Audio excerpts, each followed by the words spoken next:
Hello and welcome to the Elite-Tek ET-9868 instructional setup video. First of all, your transmitter may or may not look just like this one. Some of the systems that we sell do not have a shock button. Instead of the shock button here, you will have a flashlight button. So when you push the button, the light which is right here on that system will light up.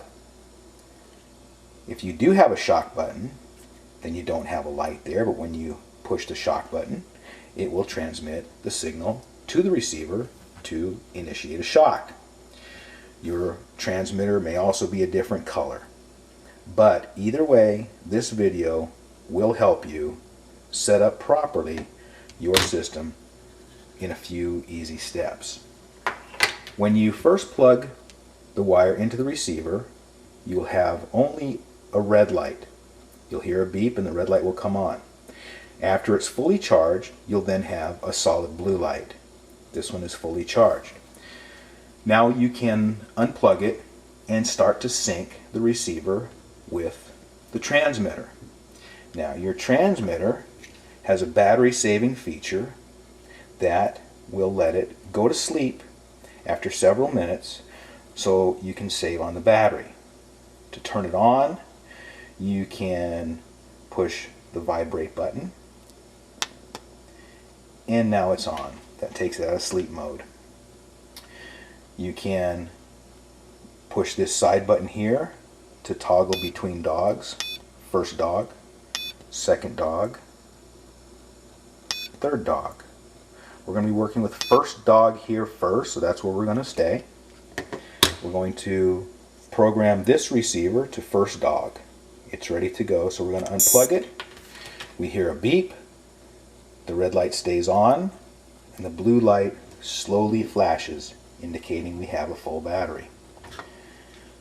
They're ready to be synced now, and all you have to do is make sure that you're on the dog number that you want to be on. We're on dog 1, and that the thumb wheel is not on level 0. If it's on level 0, all of these buttons are locked and they won't do anything. Make sure it's on level 1 through 7. We like to start with level 1, which is the lowest. All you have to do is push the vibration button to match the frequency between the transmitter and the receiver. When you push the button, the receiver will beep, the red light will go off, and the blue light will continue to flash slowly, indicating you have ample battery for usage. Now, anytime you push either of these buttons, vibrate, beep, or shock, that correction will go to this receiver at a level 1 intensity. If you want to change intensity, all you have to do is turn the thumb wheel. We like to start out low, so we're going to start with level 1, and we're going to start with vibration.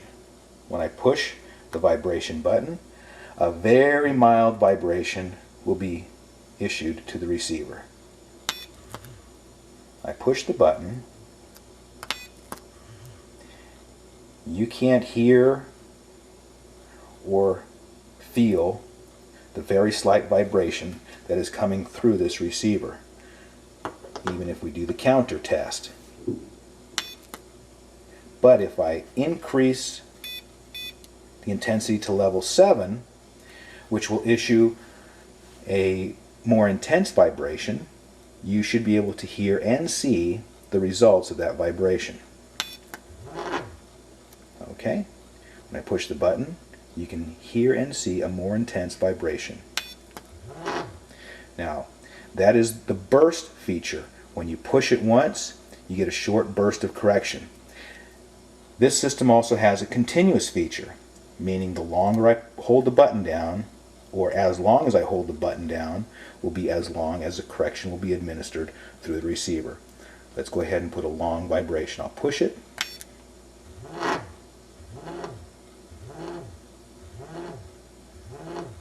And it continues to vibrate at a level 7 until I let go. Now, if you want to beep your dog, you simply push the beep button you'll get beeps coming through the receiver. It doesn't matter what intensity you are on for the beep, all the beeps are the same. Now if you want to shock your dog, we will always start out on level 1 for shock. We can test that by putting the test light on the prongs and holding them there. Put it on level 1 and push the shock button. Now, you may not be able to see the difference in the light intensity between level 1 and level 7, but believe me, there is a big difference, and you can try it yourself. I have shocked myself numerous times for testing purposes at a level 1, which is a very, very mild shock, which will not harm even the smallest dog, and a level 7, which is a quite intense shock, which will get the attention of even the largest and most stubborn animals. Now, before we go into putting this system on your dog, I want to stress that you please practice with this and understand how your system works. Become familiar with it and be comfortable with it so that you don't make any mistakes during training. The next thing that you want to do is you want to put the collar on the receiver. So you'll thread the collar through the retaining bars. It's a very long collar. Make sure the buckle is installed this way so it's not backwards when you try to latch it. This collar should fit even the largest dogs. However, it's going to be too long for the smaller dogs, so it's very easy to just take some scissors and trim it. If you have a puppy and it's going to grow, leave it some room to grow. It's no problem to trim the collar. Now, you can use this system on even the smallest dogs with the neck about that size. However, the smaller the dogs, the more cumbersome this is going to be.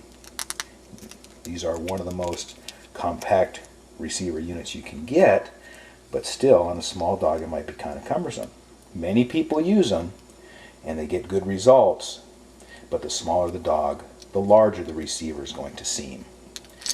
Now also, you want to make sure that you use the proper size prongs for your dog.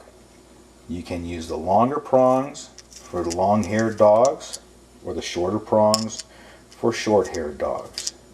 They come off and on very easily, and they should stay on just hand tight. Check them every now and then so they don't loosen up. That's how you program your system for the first dog. This system is also sold in a 2-dog model where you will get 2 receivers, and a 3-dog model where you'll get 3 receivers and 3 different color collars. You'll do the exact same thing for dog 2 and dog 3. All you'll do is push this button here on the side to toggle to dog 2, toggle to dog 3. It's very easy to go from dog to dog, and with practice you'd be able to go from dog 3 level 1 vibration to dog 1 level 7 shock. It's just that quick. Please practice with it so that you become familiar with it and you don't make any mistakes during training.